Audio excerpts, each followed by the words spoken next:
We looked yesterday at analytic aesthetics, at the attempts by analytic philosophers to define art or the arts or aesthetic experience.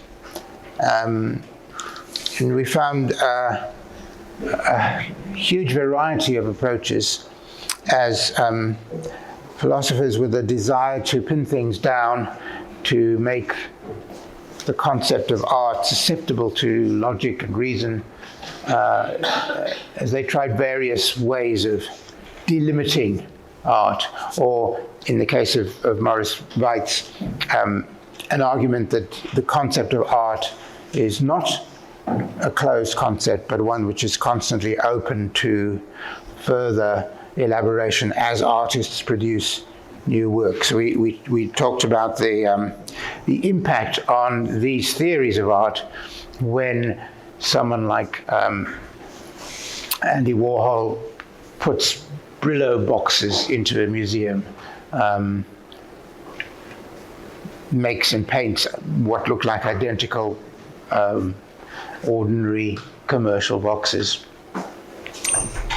How this challenges existing theories of art, even more when artists start using ready-mades, as when Marcel Duchamp puts a urinal into a museum. So I think the emphasis there was on the difficulty of pinning down the concept of art, what we mean by art, at least in the history of Western culture. What we're going to look at today, in contrast to the analytic Anglo-American approach to questions of aesthetics, we're going to look at continental approaches. That's to say, I mean, this is a kind of label, continental, just because most of the major figures in this philosophical tradition are from France or Germany or Italy, rather than from America or the United Kingdom. That's not to say there aren't people in the United Kingdom and North America who follow these approaches, or vice versa, but the major figures do all come from the continent of Europe rather than from the UK or North America. The founding father of continental philosophy, I suppose you could say, was Immanuel Kant. The Anglo-American philosophers also have to take account of Kant, although he's not as important in that tradition as he is in this tradition. So I just want to run through some of Kant's most important ideas about aesthetics, because they really set the groundwork. The term aesthetics was not invented by Kant, it was invented by another German, Alexander Baumgarten, but he used it really to talk about sensory impressions. For Kant, it becomes much more the issue of beauty. And we didn't really talk about beauty yesterday, but clearly that's something that we have to think about. Is art about beauty? If so, how do you define beauty? It's something that the Anglo-Americans worried about too. So Kant, he wrote these major works, three big critiques. And it's the famous third critique, which is the critique of judgment, that concerns itself with the question of beauty, the question of taste. What is it to judge something beautiful? Now, Kant wasn't certainly wasn't specifically interested in art. When he thought about beauty, he most often thought about natural beauty. He thought about, a flower or a sunset or a mountain peak in the clouds. But he did include art. He does have some very suggestive things about art as well. But in thinking about what it is to make a judgment of beauty, what it means to say this flower is beautiful, he was puzzled by the fact that that kind of judgment didn't seem to fit with all the other kinds of judgments that he was dealing with in the other parts of his great scheme of critique. Ethical judgments, or judgments of dimensions, for instance, or all the other concepts that we use.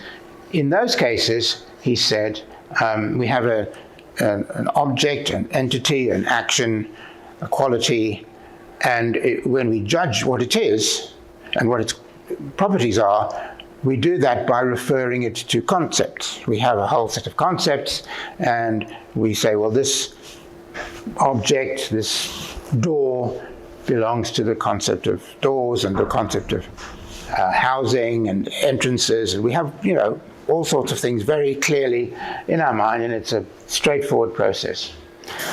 But the beautiful flower, he felt, didn't. We don't have a straightforward concept of beauty.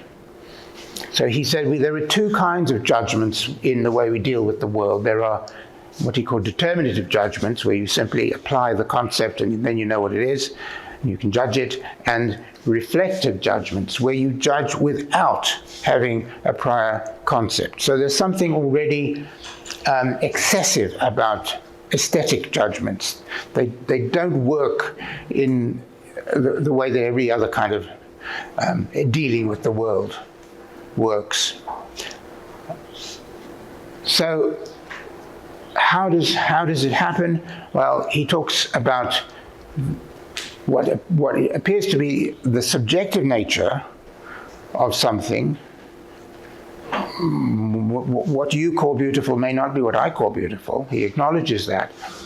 But he wants to say it's not entirely subjective. It's not just anything goes, anybody can find anything beautiful, because clearly there are agreements.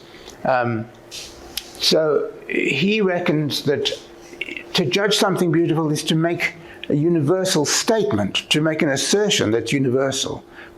When you say that sunset is beautiful, you don't really mean that sunset is beautiful for me. You mean it's beautiful. It feels like a real universal thing, just like saying this is grey and this is brown, even though you don't have a concept like you have a concept of greyness or brownness. You don't have a concept of the beautiful sunset.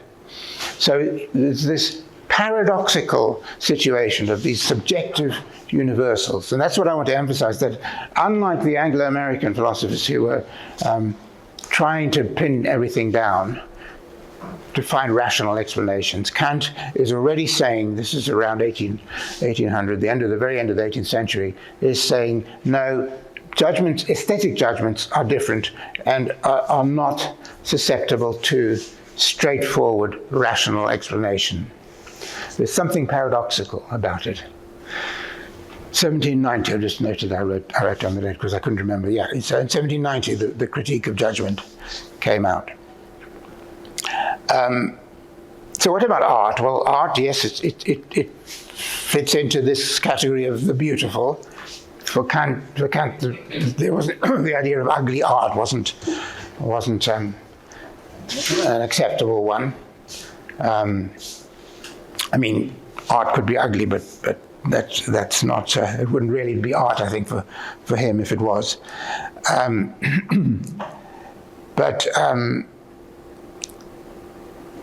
The figure of the artist for Kant becomes somebody, because then the question is how do artists produce beauty? How does an artist produce something that is in this paradoxical way a subjective universal? And he used the word genius to describe. He didn't mean someone like Einstein. He basically meant someone who produces a work, an object, a melody, whatever it might be, not by following rules, not by saying these are the rules for making a beautiful symphony, but by exercising this faculty of genius, which is to say a faculty which goes beyond the rules. So again, in the creative process for Kant, there was something, he wouldn't have said mysterious, but there was something not easily assimilable to rational explanation. he also very influentially introduced a second property, again, not just in art, but in the natural world, which he called the sublime. Because he realized there are experiences which have the similar properties of not being assimilable to normal rational judgment, but they're not simply pleasurable. Looking at that sunset or that flower brings pleasure. But what about a massive cascading waterfall that is just, a kind of vision of power and might and so on, or a thunderstorm,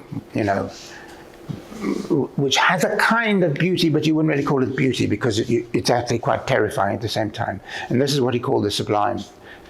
So again, from Kant on, actually the notion of the contrast between the beauty and the sublime was introduced by an English philosopher, Edmund Burke, but Kant developed it into this, and it goes right back to post-classical writer Longinus. But Kant's formulation of an experience, so again we're back to this issue of experience.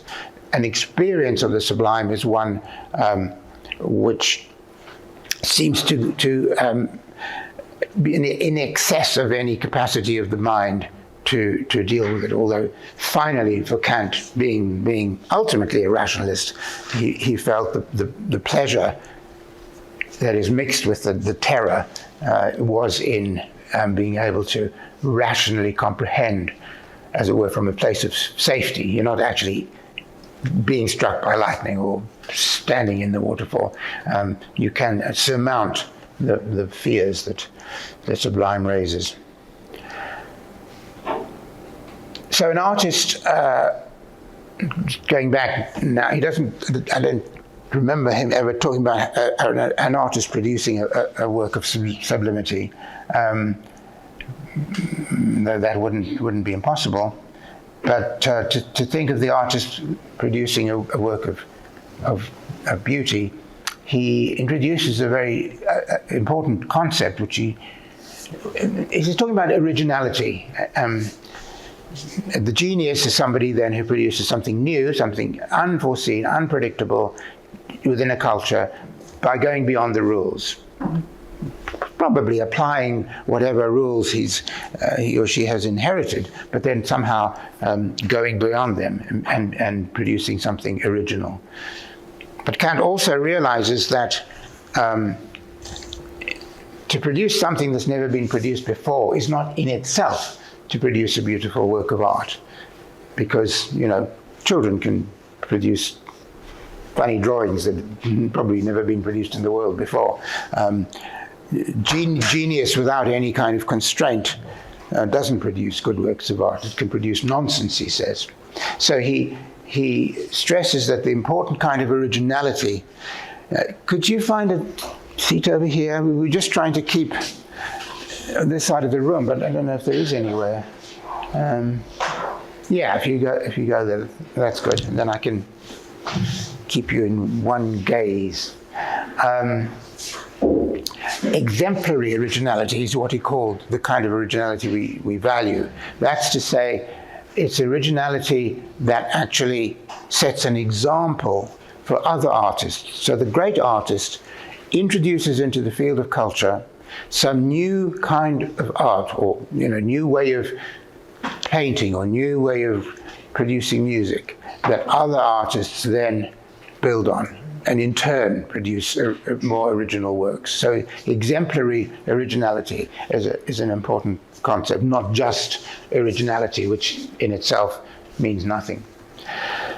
So much for Kant. I'll give you plenty of opportunity to ask questions later, but let me just move on and let me jump now to the 20th century. Several continental philosophers are important, not that they were centrally interested in art, but their work, either because they had paid some attention to art or because other people picked it up, their work has been significant. Edmund Husserl, the founder of phenomenology, didn't himself deal with art much, but others have adopted a phenomenological approach, which is exactly the thing that we're looking at, the question of experience. How does an individual experience a work of literature, a work of art? Heidegger, again, was very important in continental thought, and he did pay attention to art, to visual art, and to poetry. For him, poetry gave unique access to the truth of things, and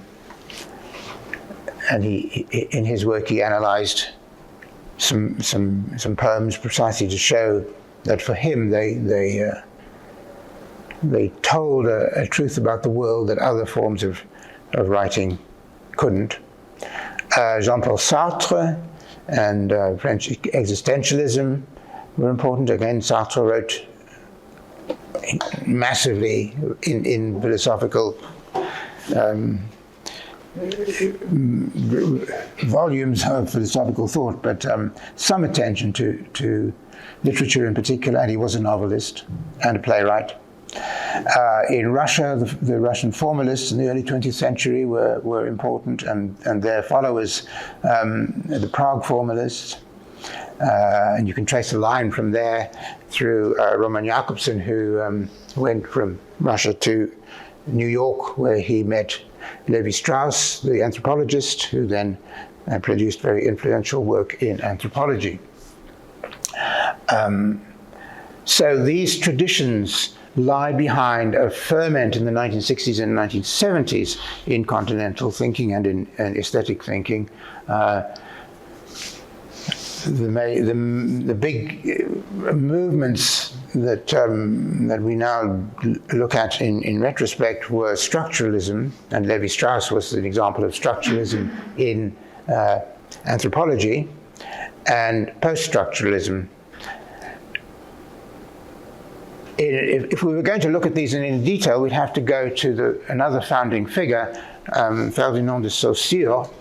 Saussure was a French, or Swiss actually, grammarian and linguist whose lectures on linguistics, he never published himself, but his lectures were taken down by students and later published as a course in general linguistics.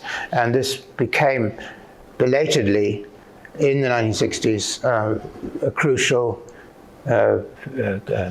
basic text for structuralists who were trying to find the underlying structures on which culture depends, and the abstractions which enabled one to talk about, for instance, in Levi-Strauss's case, a whole series of myths in the same breath, by looking not at the content, but at the relationships. Similarly, Roland Barthes, in literature, in his early period, used these ideas, Saussure's ideas, to talk about literature, narrative, and so on. And I did put in the suggested additional reading an essay by Barthes called The Imagination of the Sign, partly because it summarizes Saussure's thinking about signs, how signs themselves are made up, any sign, not just a verbal sign or a street sign, but whatever we read or interpret within culture, like fashion or menus or travel brochures, anything functions as a matter of signs, and always has the same structure of a signifier, something that is doing the signifying, and a signified, which is the content of the sign, and the two together forming the sign. And the importance of Saussure's work was his stressing that these are purely conventional, right? So the sounds cat in English don't have any necessary relation to the animal. It's purely by convention, and this was extended much further. So the structuralists had pretensions to being analytic philosophers in a way. They felt culture, the workings of culture, could be reduced to categorical structures and rules. Post-structuralism gets that name because pretty soon, by the late 60s, there were questions raised about this project. And if we think back to Kant, similarly, there were questions about the difficulty of making cultural, the constantly moving cultural framework subject to such fixed rules. And the piece by Roland Barthes that I gave you to read, which I hope you read, one of the most famous pieces, shows him moving from being a structuralist to a post-structuralist. One of Barthes' strengths was he was a kind of magpie, and he picked up what was going on in the air, antennae. So the death of the author, in a way, is a report on what the most advanced thinking, at least in France, was doing at the time he wrote this. I don't have the date here, but I guess it was late 60s. I should check that.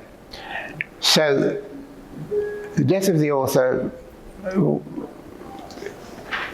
it's doing two things, and perhaps they're a bit contradictory, because in one way, as I say, it's a report, and this is what people are now thinking about literature. So he talks very much in terms of then and now, and now authors are dead. I mean, I'll come back to what that might mean, but to that extent, it's not advancing a particular theory. It's reporting on what is happening in the world of structuralist moving to post-structuralist thought. But it's also Barthes' response to changes in literature. So at times he seems to be talking about modernist writing that has a peculiar character. But I think it's the former, it's the sense, it's the more general theory that's implicit here about how literature works from any period. I think the claims that he makes are not necessarily limited to contemporary writing. So, what happens in this essay? It's wonderfully short and pithy, and we'll come back in the discussion, I'm sure, to the claim. But the claim then is that we are mistaken if we think reading a literary text is a matter of going beneath the words to something else, to the meaning, which he calls the theological meaning, to the depth of the text, as if we can leave the actual words behind and find something else. And conventionally, we've located that in the author being the figure who holds everything together, the figure who guarantees, as it were, that this is a work of literature with meaning. So we get interested in the author's biography. We try and work out what the author intended. We look for meaning, and we overlook the text. That, for Barthes, is to read in the wrong way. That's not to read a literary work as a literary work. Rather, what we have to acknowledge, and what people are now acknowledging, he says, is that meaning is not beneath, below, behind the text, but rather in the text. So he uses that word. it's translated as scriptor.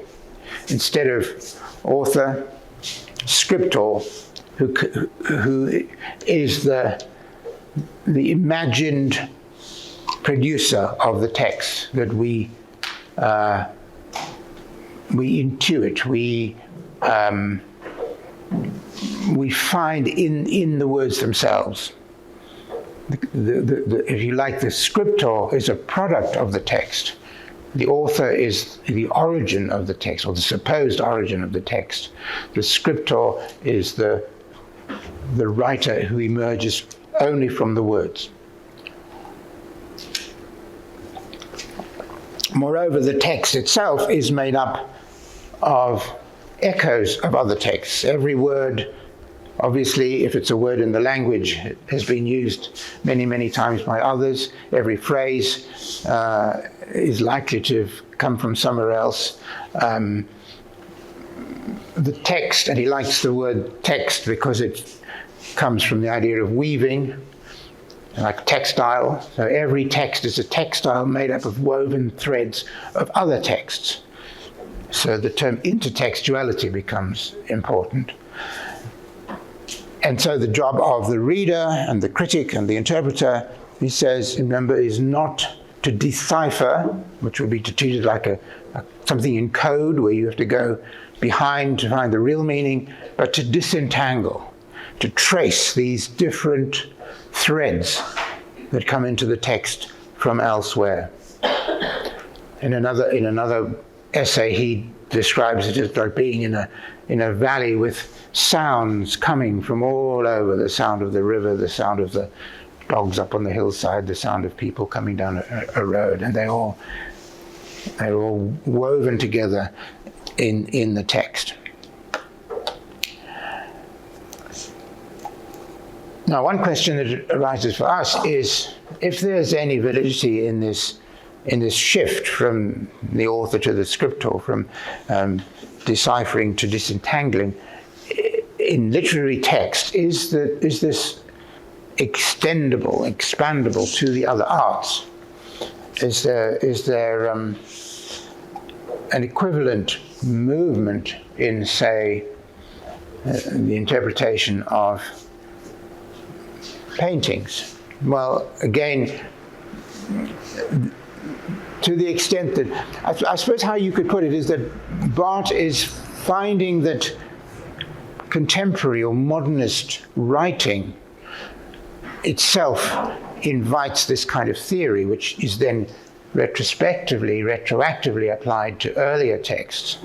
So we might say the advent of abstract painting, where you can't say this painting is a painting of something. You can't go, as it were, behind the surface of colors and forms and lines and say, this represents a hayfield or a cathedral front.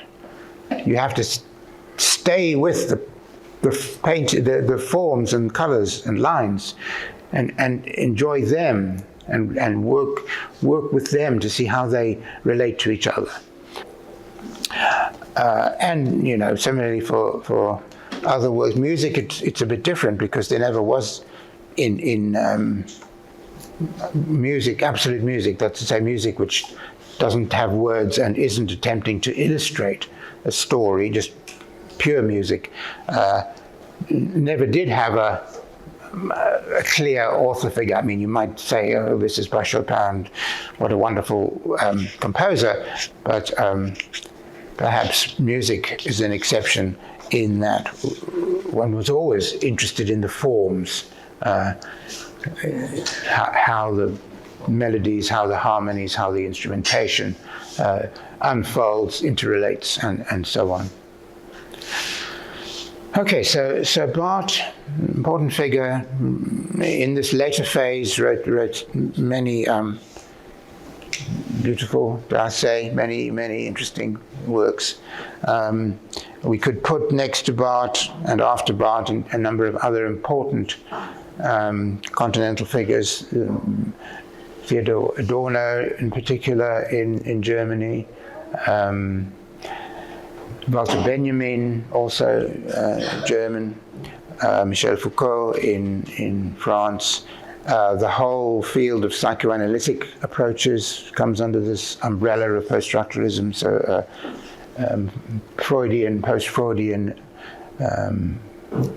thinking, Jacques Lacan being the most important figure there. But the one I'm going to look at, partly because he's the one that I value most highly of all the major figures in continental post-structuralist thinking, and that's Jacques Derrida. And as you know, I was lucky enough to conduct an interview with him back in the early 90s in America on the question of literature, because I was, with his agreement, I was editing this collection of pieces he'd written on literary texts. Derrida was an extraordinarily wide-ranging philosopher. He wrote important texts on many figures in the history of philosophy, from Plato and Aristotle on, but he also wrote many texts about literature, others about theatre and visual arts, and his influence was felt across so many disciplines: architecture, anthropology, nursing. There's a pop song by a group called Scritti Politti, which is about him. I'm in love with Jacques Derrida. It begins. So there was a very powerful influence. Obviously, we're interested mostly in his thoughts about art, and the interview was specifically about literature. So we start there, and again, we can think to what degree these ideas are relevant outside of literature in the other arts. So I suggested some pages from this interview. It was a long interview. It was 2 mornings sitting with a tape recorder. It was all in French, but I had it translated for the book. The French original is available now if anybody wants to read it in French. Information, we know what a play is, we know what a tragedy is. Think about Dante's theories of art. We have all of those. So it's the context, the art world, if you like, that makes it readable, and that context is always changing, and it's different for each one of us. But that doesn't mean that there are as many Hamlets as there are readers of Hamlet or viewers of Hamlet. Hamlet is Hamlet, and it survives as Hamlet because it's open to change. If it couldn't change, it would have disappeared. We wouldn't be able to read it because we're not early 17th century theatre goers. So the idea of iterability is crucial. Next to that, let's put the idea of singularity. Derrida uses that word about works of art again. They are singular, they are unique. Each play by Shakespeare is unique, but his idea of singularity is not that it's unique in the sense of not unique that it's in the sense of being somehow a different thing enclosed within itself. It's unique because it plays its role in the general terms of signification, of cultural norms. So singularity and generality, or singularity and universality, are not opposed. They're actually, it's the generality that produces the singularity. I know this is quite hard to get your head around, but that's why things are iterable. If let's take a painting. Let's take our old friend the Mona Lisa. That survives as something we enjoy, not because we can turn ourselves into the original viewers, but because in being different for each of us, being different for each generation who sees it, it remains the same. And it's therefore singular. It's unlike any other painting because it partakes of the general conditions of painting. And this is a bit like Barth and his text. It pulls into the frame pieces of the culture out of which it's made. You could see it as a kind of vortex or kernel, which is where a whole number of ideas about beauty, serenity, female appearance, foreground and background, sculptural quality, all these things that Leonardo has drawn on meet in this singular way, in the way no other painting does. But it's because we bring to it a somewhat different array of cultural ideas or ways of thinking about female beauty, about painting, the traditions of painting itself, about the idea of the portrait and so on, because we don't possess the same, and we could never reconstruct those that were governing the creation of the work or the first audiences of the work. But it's because it's open to these new ways of thinking about form and beauty and so on that it's still alive for us. So, as he says in that interview, literariness is not an intrinsic property of certain texts. It's not that this text is inherently literary and this one is inherently non-literary. Literariness is something produced between a reader and a text. It's something that happens, if you like, when a certain way of reading meets a certain text that lends itself to that way of reading.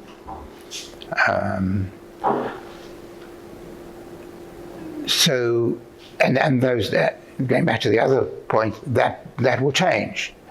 So a text that might be written as a historical document, a document of historiography in one century might be read as a literary text the following century. And vice versa, a text intended to be literary or originally read as literature might just become a document for later readers. Literariness is not something, nothing is inherently literary. Literature is constantly being produced and reproduced as we read and as culture changes. And then in an echo that's very like Barth's argument, Derrida talks about transcendent reading. It's a phrase he used that I picked up and asked him a question about, but it may not be a very useful term, but what we're both talking about there is what Barth would say, going through the text to something else, to some underlying meaning, or to use Saussure's term, which is what Derrida uses, to go from the signifier to the signified, from the actual surface of the text to the meaning. That kind of reading, for Derrida as for Barth, is not literary reading. Literary reading is not passing through the text as you might pass through a window to look at the landscape behind it. It's to look at the window and to take pleasure in the way the window is made up of whatever it's made up of. It would have to be a stained glass window, I suppose, with all sorts of interesting patterns and colors. Although he does say, interestingly, in that interview, no work can resist it completely. If a work of literature could resist a transcendent reading, if it could resist going through it to some kind of meaning completely, it would just be nonsense. I mean, this is a bit like one of Kant's ideas of the genius who's not informed by any kind of taste. He will just produce nonsense. So there's got to be an interplay for Derrida. He's rather a more complex view than Barthes, an interplay between the pull towards the signified and the holding back from going straight through to the signified, holding back from that urge to say, well, what's it actually about? What's the meaning here? What did the writer intend? Holding back from that desire, which is a natural desire, and to say, well, let's look at how the text is constructed, how it puts various ideas into play.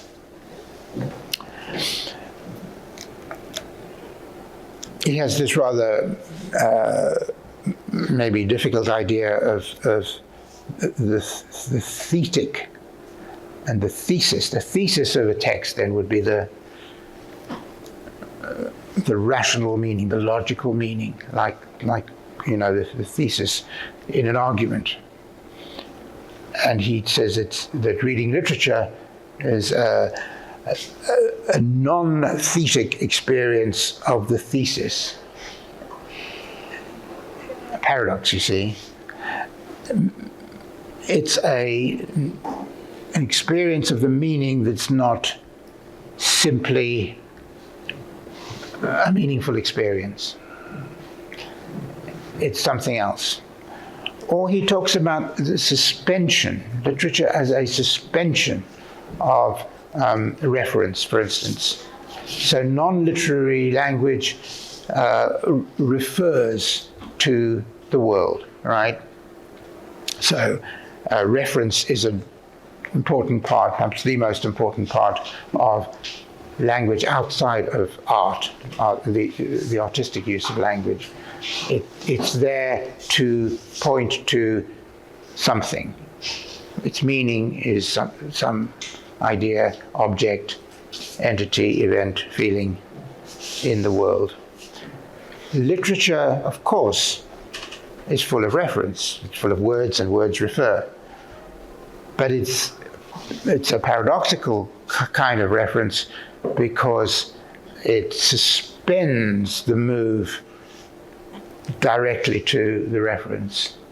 There's something of an analogy in the work of Dante that we didn't talk about yesterday, but later in Dante's career, he began to stress what he called the aboutness quality of art. It's not meaning itself, it's about meaning. And there's some connection there with Derrida's idea of suspended reference, suspended meaning. It's as though literature holds in play the meaningfulness that we normally expect language to go directly to. So, when you read in a novel, sometimes a novel will use proper names. Let's say Tolstoy is talking about Napoleon in War and Peace. It is the real Napoleon he's referring to, but at the same time, it's not quite the real Napoleon because it's the Napoleon he's created in his novel. So the reference to Napoleon is a suspended reference in Derrida's term.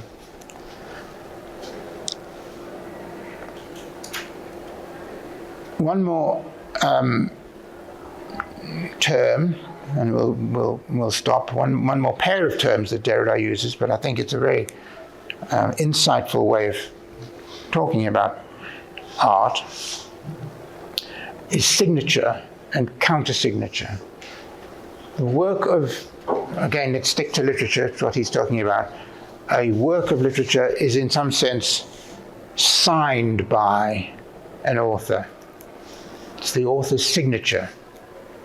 Just as we all have a signature which is our own, which is not shared with anybody else, it's recognizable, it's what we write if we have to verify that we've read a document or that we are present on an occasion. In all sorts of ways, a signature stands in for our presence. I sign, and by signing I say, I acknowledge I'm here, I accept this is me at this point in time and at this place in the world. And the literary work then belongs to a particular time and place. Derrida talks about the date, the singularity of the date. But the signature itself is only a form of writing. And it's a rather paradoxical form of writing, because each time you sign, it's a genuine signature, if you're not just using a rubber stamp, it's a little bit different. So this validity of the signature, the reality, the truth of the signature, depends both on its being the same, it has to be recognizable, but it has to be different. It can't be exactly the same each time. So again, it's iterability. It's this something that only works because it's always different, which helps it to be always the same. Now, what's the role of the critic or the commentator, or even just the reader who's reading something and interpreting it as they go, or responding to it? That's where Derrida uses the word countersignature, which would be like a witness's signature. So sometimes when you sign a document, it's not enough just to, sit in your office and sign it. You have to have somebody present who signs underneath your name to signify that really was you present on this day, in this place, because you write the date and the place as well, signing. It's a counter signature, and it signs the signature, as it were. Okay? So the reading of the text, Derrida says, is like a counter signature, because it validates the text, it affirms the text, and it signifies the presence of the reader and the reading at that time and place. Because like works of literature, readings of literature, criticism of literature, commentaries on literature are not fixed and permanent. Things I wrote 20 years ago about James Joyce, I hope are still being read in some places, but they don't mean quite the same as they did when I first wrote them, because a lot more has been written about Joyce, because the cultural context in which Joyce is read has changed. So the countersignature has all the same properties as the signature, but its job, like the countersignature, is to affirm the original signature. Derrida also stresses that the countersignature has to be different from the signature. You can't sign again underneath your signature another signature. It has to be someone else, it has to be different, but it also has to be recognizably a signature. And your commentary on a literary work has to respond to that work, has to affirm it in some way, but also has to be your own reading, back in a way to Kant's singular universals. I mean, subjective universals. So your reading of a text is your subjective reading, just like your signature affirming someone else's signature is yours and yours alone. But again, it's not that your reading, your commentary, is somehow a private thing that doesn't have any elements from elsewhere. No, on the contrary, when you produce a reading of something, you're bringing to bear on it a lot of things that you've learnt in your life, things you've picked up. How do you begin to write a commentary on a novel? Well, because you've read many other commentaries, because you have a sense of what's expected of a commentary on a novel. You know the language, you know about novels and the genre, and you read a lot of other novels. You know, in all sorts of ways, if your reading is going to carry weight, if it's not going to be nonsense, as Kant would have said, it's got to draw on a lot of general, when I say general, I mean, out there in the world of the culture to which you belong. You've got to draw on those, make use of those in your own unique reading. So once again, it's both singular and yet it's part of the generality. So there are a few of Derrida's most important concepts as he talks about literature. One of our questions would be, are these extrapolatable? Could we extrapolate from his thinking on literature to the other arts? Listening to a piece of music, responding to writing about a piece of music, is that signature and counter-signature? To what degree is this really a theory of art? If so, what is the signified in a piece of music? I don't know. That would be a tricky one. It's again much easier to see in representational visual art. You can see what the signified is, what is being represented. The signifier is are the colors and forms and lines that produce it. Right, how are we doing for time? We've got half an hour. That's great.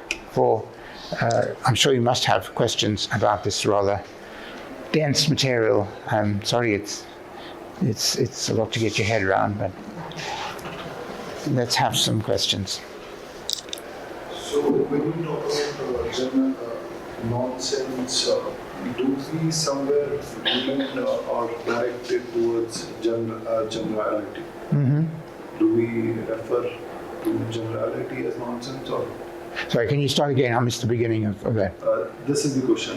When you refer to generality or when you refer to nonsense, is nonsense referred to as generality? No, nonsense would be exactly what doesn't refer to generality.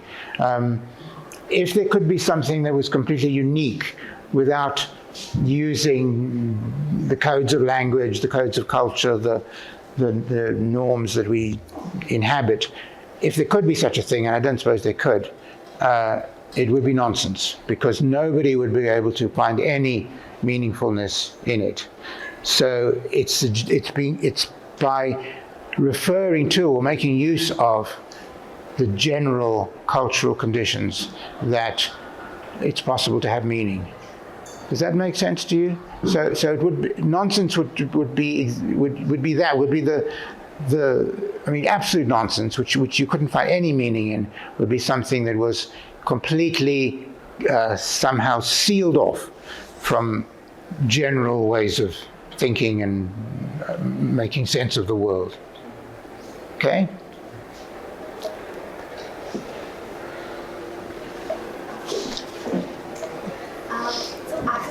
Question about the role of the responsible reader. Yeah.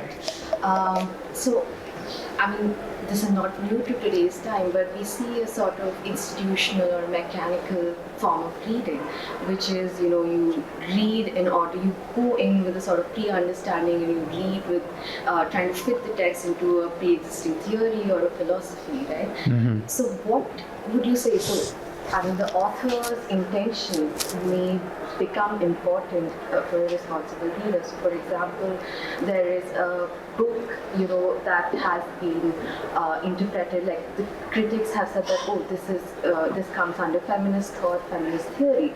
But you as a reader has experienced something different, and the author's intentions through interviews, through their essays, has been to say that this form of reading itself, saying that their work is only to be interpreted in a feminist thinking, when in fact their writing resists that very linearity of thought, any sort of militancy of ideology.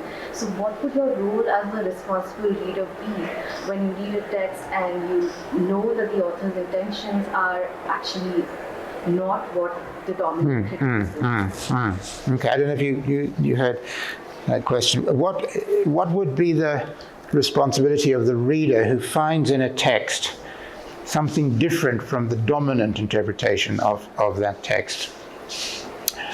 So if there was a text that was widely thought of as a feminist text, but you as an individual found that your sense of the writer's intention was not in any way feminist, it actually raises several questions at once, which is why it's a good question. The question of the responsible reader, for a start, we just haven't got into that, but it'll come up tomorrow, because that has an ethical dimension. What are your responsibilities as a reader? Do you have an ethical responsibility when you read something to do justice to it in a particular way? But we'll talk about more about that tomorrow. Then there's the question of intention, which is also a very thorny question, which is about which gallons of ink have been spilt. There is the literal intention of an author, which you might be able to glean by reading letters or comments that the author made. I want to write a novel about blah blah blah, and then you say that's the author's intention. The problem about that is that there's no guarantee that what an author intends is what finally emerges in the work of art. So I prefer to think of the intention as something not that is literally biographically true, but that's something that you sense when you read the work. And I think that's probably what you mean. You feel, no, this wasn't intended. There's no, I can't get any sense of an intention to write a feminist text out of this one. Okay. So there's a quick answer. I would say your responsibility is to trust your own intuition, your own sense of what's there, to try and find specific evidence for what you feel. If you just hate feminist writing and you therefore want to argue that nothing is feminist, that would be a very bad reason. But if you can find things actually in the text, then your responsibility is to go against the dominant reading and there's a question of whether more than one reading is valid.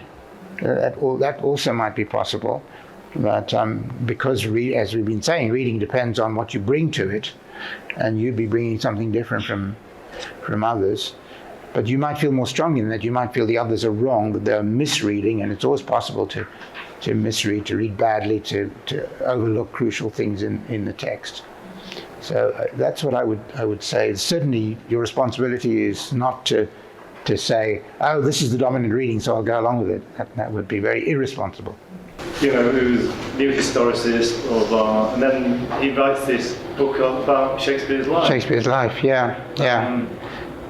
So I was a bit surprised and a bit disappointed, really, when he wrote that. But it was very popular, of course. Yeah, I know.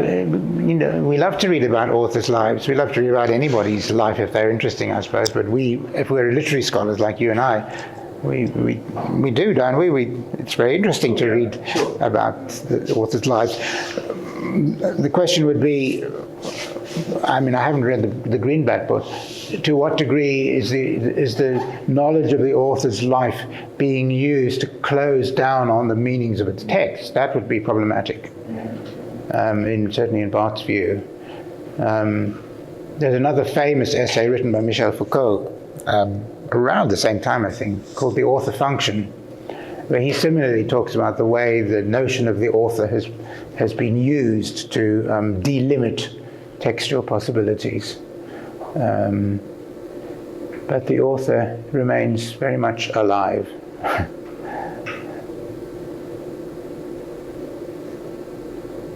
And of course, once you do start examining the author's life and the conditions and under which he or she wrote, and the influences and the sources, you seldom come up with a simple answer anyway. You know, it seldom provides a key to what something means. I think the question is about like whether the authority is still vested in the hands of the author who wrote the text, or is it like after it got published? Is there an authority for the audience or the readers to actually interpret the text in that way? So I think maybe from a vantage point, when we are looking at like maybe the context where the text was made, obviously that has a very important role in how the text is being made and what is the content and everything. But the very question about authority over the text by the author or the audience or the reader, I think it's a very complicated question. Yeah. It's interesting that we use the word authority, isn't it? It's the same word as author, and you're absolutely right. It's whether you think of the author as an authority. So what if I can't think of an example now, but I'm sure there are examples of texts that people have read in a certain way, and then the author writes something and says, "No, I didn't mean that at all."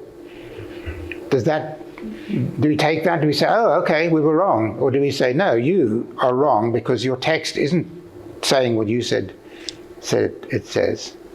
The only problem is, that's all very well theoretically, but in fact, if you read an author's statement about what a text means or doesn't mean, it's quite hard to get it out of your head. So just psychologically, the author does seem to have some authority. I know, I find it hard. Or sometimes in a positive way, and reading an author's letters, say, might give clues to the text that you're finding really difficult to get your head around, and then you notice something the author has said to a friend in a letter. Oh, that helps. So it's not always a bad idea to read an author's, the background, the author's life, the author's other writings and so on.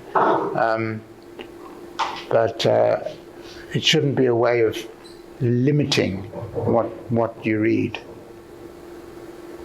I read like Green Black long back when I was doing my undergrad. I think he is also talking along the line like where it's important to read the context of the author, of course, but at the same time there should be an autonomy for the readers to reread and interpret things and meanings.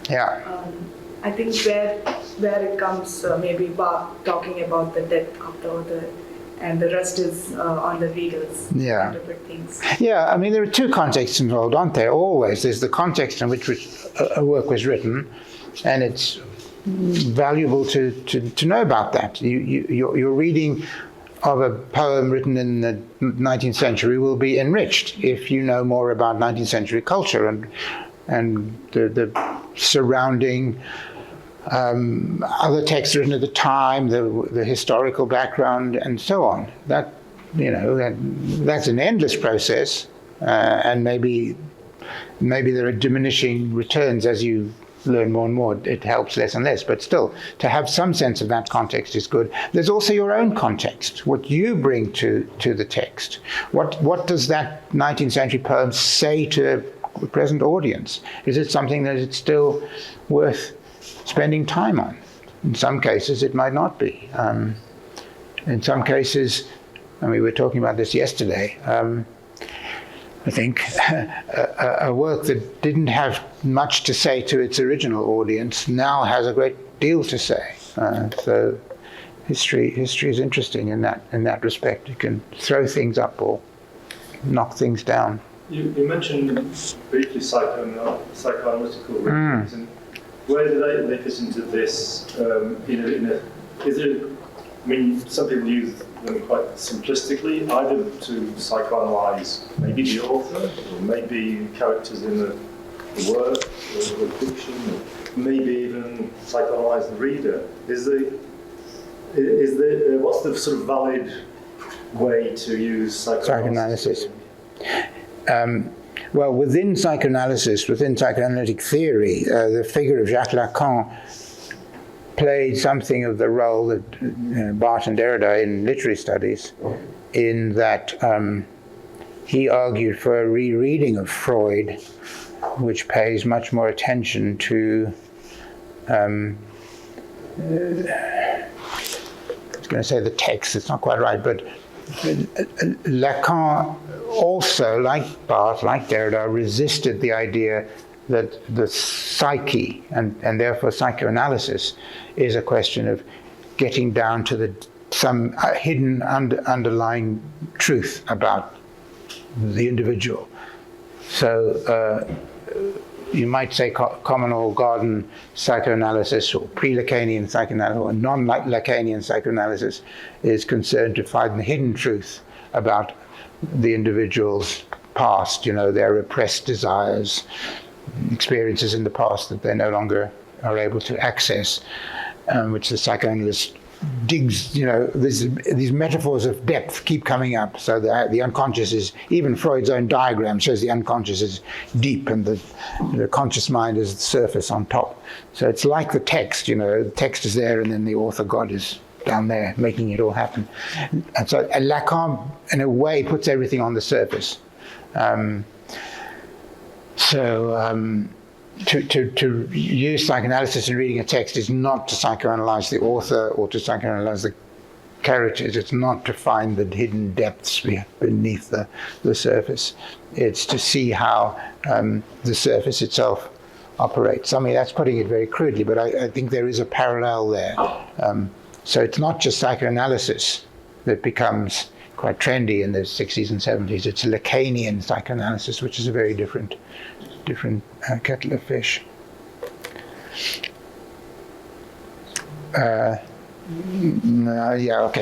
You start.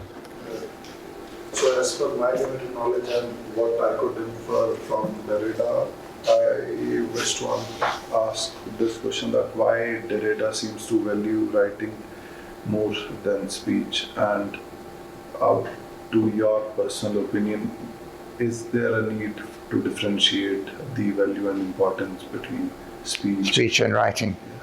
Big question. Derrida wrote perhaps his most famous book of grammatology, all about the relation between speech and writing.